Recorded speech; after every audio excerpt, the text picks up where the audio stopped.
Muy buenas noches, bienvenido al segmento Tu Salud. Yo soy la doctora Eugelina Galván. Para mí es un placer traerles este tema oportuno para esta semana, las quemaduras.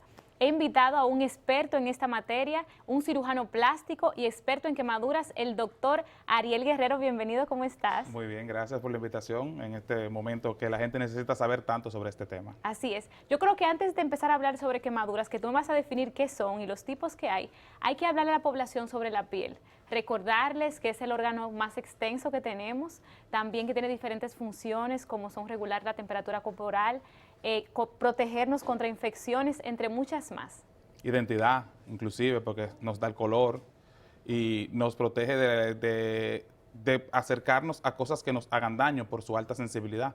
Cuando algo nos duele, es por la piel que lo percibimos y eso hace que nos alejemos del elemento que nos está causando daño. O sea que tiene Claro que innumerables funciones. Innumerables funciones, y también resaltar que tiene dos capas, una epidermis y una dermis, y que en esta capa entonces la dermis es que se encuentran esos corpúsculos del tacto, la temperatura, etcétera. Hablando en materia, ¿qué son las quemaduras y cuántos tipos de quemaduras existen? Mira, una quemadura es un daño térmico regularmente que sucede en la piel. Cuando digo térmico puede ser por frío o puede ser por calor, pero también puede ser por diferentes agentes. Pueden ser agentes físicos como temperatura, como ya mencioné, pero también pueden ser agentes químicos como un ácido o un álcali que produce cuando cae en la piel desnaturalización de la proteína, se rompe la piel. Y también tenemos agentes biológicos como la famosa agua viva. Cuando uno se mete en la playa, se le pega una agua viva, es una quemadura por un agente biológico. Inclusive hay salvias de algunas plantas que también producen quemadura. Entonces es un daño que se produce a nivel de las capas superficiales de la piel que puede tener diferente profundidad y que puede tener diferente extensión y que en base a esta profundidad de extensión puede producir daños no solamente locales, sino daños también sistémicos. Claro, hoy nos vamos a enfocar en quemaduras por llamas, porque también, como tú dijiste, que existen diferentes tipos. Hay quemaduras por radiaciones y son diferentes tratamientos. Hablando de quemaduras por llamas, ¿cuántos grados existen y cuál sería el tratamiento, tanto clínico como la parte quirúrgica de un cirujano? Mira, cuando tú piensas que un paciente se quemó por llama, por flama, tú tienes que pensar inmediatamente que tiene quemaduras profundas, porque el fuego casi siempre quema profundo, aunque las quemaduras funcionan como un mapa. Hay zonas centrales que son donde tiene más contacto a la flama, que van a ser quemaduras de tercer grado. Hay zonas en la periferia de esa lesión que van a ser de un segundo grado profundo y zonas más hacia el borde que pueden ser de un segundo grado superficial o inclusive, en contadas excepciones, pudieran ser de primer grado. Eso va a depender del grosor en el que haya la llama alcanzado y que haya afectado a nivel de la piel. Claro. Hay que resaltar que también estas quemaduras de tercer grado, que son las más profundas, hay una pérdida de la sensibilidad porque se afectan las terminaciones nerviosas.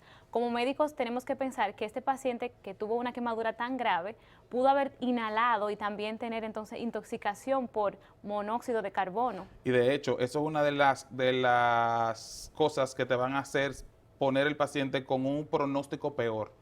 Cuando tú tienes una escala de pronósticos, tú tienes quemaduras que van desde leve hasta crítico. Y una de las cosas que tú tienes que pensar es si el paciente tuvo quemadura por inhalación, porque cuando entran esos químicos a la zona del pulmón, la extensión de la quemadura no es simplemente lo que se ve, sino que toda la mucosa respiratoria y el parénquima pulmonar también puede estar afectado.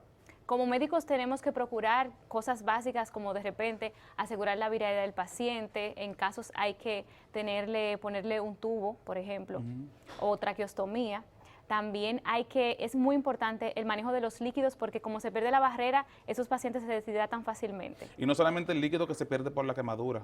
Cuando la quemadura sobrepasa el 20% de la superficie corporal, esa inflamación que está local llega al torrente sanguíneo e inflama el cuerpo internamente y altera la permeabilidad de las arterias y de las venas dentro del cuerpo. Y eso hace que se salga líquido hacia la periferia y que el paciente se edematice y que no tenga una buena volemia, que no tenga suficiente sangre dentro de las venas. Por eso es importante la reposición hídrica. Existen entonces también fórmulas que los médicos usan para calcular la superficie total de quemada. Entonces se dice que más de un 20% de los pacientes deben ir a una unidad de quemados. ¿Cuáles servicios ofrece o debe tener una unidad de quemados?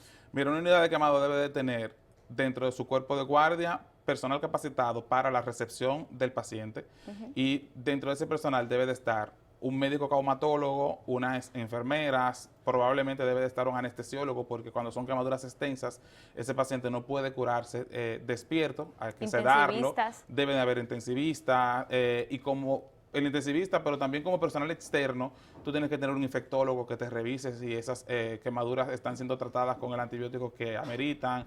Debes de tener es muy un importante neumólogo, prevenir, una de las metas, prevenir las infecciones. que de hecho la infección principal en el paciente quemado son neumonías.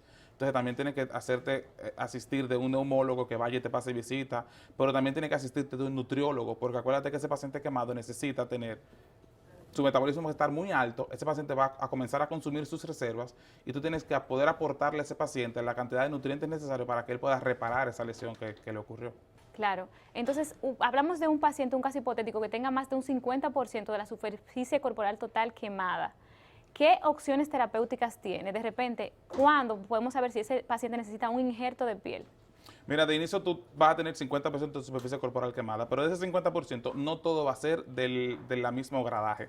Como expliqué al principio, las quemaduras son como un mapa. Tú vas a tener un por ciento que va a ser de tercer grado, un por ciento que va a ser de segundo grado profundo y un por ciento que va a ser de segundo grado superficial. Dentro de ese 50%, imaginémonos que tú tienes un 30% de segundo grado superficial, te queda un 20%. Dentro de ese 30% superficial, se supone que entre 10 y 15 días va a cicatrizar solo, porque la piel tiene su capacidad de regeneración. En el otro 20%, imaginémonos que tú tienes un 15% que es de segundo grado profundo. Ese segundo grado profundo, si tú no lo atiendes bien, puede convertirse en un tercer grado y profundizarse. Pero si está bien atendido, bien curado, y con las medidas de hidratación necesarias, ese segundo grado profundo puede convertirse, evolucionar como una quemadura de segundo grado superficial y también epitelizar sola. Esa epitelización tú la vas a comenzar a ver a partir del día 14 y quizás hasta el día 21. La que nunca va a epitelizar, cuando digo epitelizar me refiero a cicatrizar. La que nunca va a cicatrizar es la quemadura de tercer grado. Lo que quiere decir que toda herida que tenga más de 21 días y que no haya cicatrizado es una herida que probablemente necesite un injerto. Aparte de necesitar un injerto, hay partes que están muy quemadas, no se puede recuperar nada. Entonces, ¿cuándo se necesita, por ejemplo, una amputación de ese miembro? Cuando tú tienes un miembro calcinado, cuando tú tienes quemadura, a lo que se llama quemadura de cuarto grado, que involucra músculo, que involucra hueso, cuando se ha alterado la función circulatoria de ese miembro, tienes que amputarlo porque es un miembro que no es recuperable. Hay zonas donde tú te vas a dar cuenta desde el inicio que se forma una escara, una costra negra, una piel acartonada, dura, y tú sabes que esa piel no se va a recuperar, y debajo de eso lo que puede crear es un nido de bacterias. Entonces ahí es donde se ve que tienes que hacer una escarectomía. La escarectomía es irte por debajo, quitarlo, preparar el lecho para luego injertar. Bueno, me encanta ese tema, es súper interesante. Vamos entonces a resumir. Primero, una persona cuando se quema, si es una quemadura de primer grado, quizás no necesite atenciones básicas, va a ir a un centro de salud, pero va a cicatrizar. De segundo y tercer grado debe acudir ante un profesional de la salud. Debe de acudir. Lo que nunca se debe hacer, por ejemplo, mitos del dominicano, me pongo salsa en una quemadura. No se pongan salsa, no se pongan pasta de dientes, no se pongan nada que ustedes entiendan que los va a hacer sentir mejor. En una quemadura, simplemente abundante líquido, agua templada, debajo de una ducha, y que lo vea un profesional que esté capacitado para el tratamiento de esas quemaduras. Claro, y de repente si tiene gasas estériles, también cubrírsela, no ponerse cremas con antibióticos. Si no consigue una gasa, que se cubra con una toalla limpia. O con una sábana. Que busque una sábana limpia, una toalla limpia, agua, toalla y una sábana limpia. Y que llegue al hospital, que ahí nosotros nos vamos a encargar. Bueno, ya sabe cómo cuidar una quemadura. Muchas gracias, doctor. Hasta aquí nuestro segmento de salud. Espero que esta información le haya servido y, como siempre recuerdo, estar en salud es la mayor riqueza.